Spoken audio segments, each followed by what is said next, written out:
Capital TV Bihar देख रहे हैं आप और मैं हूं आपके साथ मुस्कान। बिहार में एनडीए की सरकार तो बन गई है, लेकिन इसके बाद से एनडीए सरकार की मुश्किलें बढ़ती हुई नजर आ रही हैं। एनडीए के सहयोगी दल के नेता ही उनके कई फैसलों से खुश नजर नहीं आ रहे हैं। एक तरफ जीतन राम मांझी ने 2 मंत्री पद के लिए मांग की है।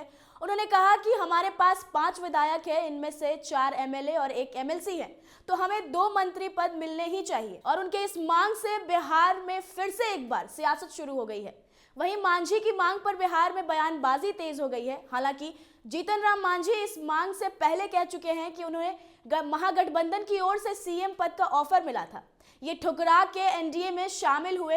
हमको अगर 2 मंत्री पद नहीं मिलता है तो ये अन्याय होगा। इसी बीच चिराग पासवान ने जीतन राम मांझी के मांगों के समर्थन में कहा है कि जीतन राम मांझी ने गठबंधन के भीतर ये मांग रखी थी या नहीं रखी थी। शपथ लेने से पहले इस विषय पर कोई स्पष्ट बात हुई थी या नहीं हुई थी, लेकिन उनके विधायकों की संख्या कम हो पर आज की तारीख में जो राजनीतिक हालात हैं, उस हालात में उनके विधायकों की संख्या का महत्व तो है ही।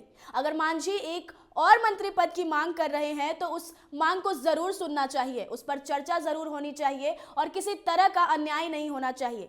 एक बार आप खुद सुनिए क्या कुछ कह रहे हैं चिराग पासवान। हम इतना जरूर मानते हैं कि भले उनके विधायकों की संख्या कम हो, पर आज की तारीख में जो राजनीतिक परिस्थिति है उसमें उस संख्या का महत्व तो है ही।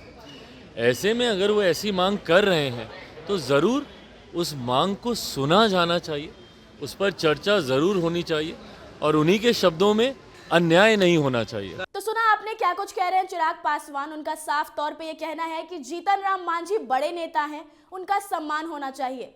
बिहार की नवगठित सरकार में हम से 2 मंत्रियों की मांग कर रहे बिहार के पूर्व मुख्यमंत्री जीतन राम मांझी ने कहा कि हम शुरू से कह रहे हैं कि एक निर्दलीय विधायक को 1 मंत्रालय मिलता है। हमारे कुल 5 विधायक हैं, इनमें से 4 एमएलए और 1 एमएलसी हैं, तो हमें कम से कम 2 मंत्री जरूर चाहिए।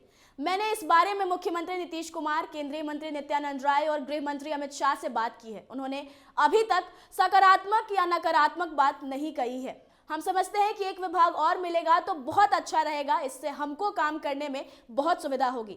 वहीं बिहार में नीतीश कुमार के 9वीं बार मुख्यमंत्री बनने के बाद अब उन्हें 10 फरवरी को विधानसभा में बहुमत साबित करना है। जनता दल यूनाइटेड के चीफ नीतीश 28 जनवरी को भारतीय जनता पार्टी और हिंदुस्तानी अवाम मोर्चा के चीफ जीतन राम मांझी के साथ मिलकर सरकार बनाई है। इस नई सरकार के फ्लोर टेस्ट से पहले अब लोक जनशक्ति पार्टी रामविलास के चीफ चिराग पासवान ने बड़ा बयान दिया है।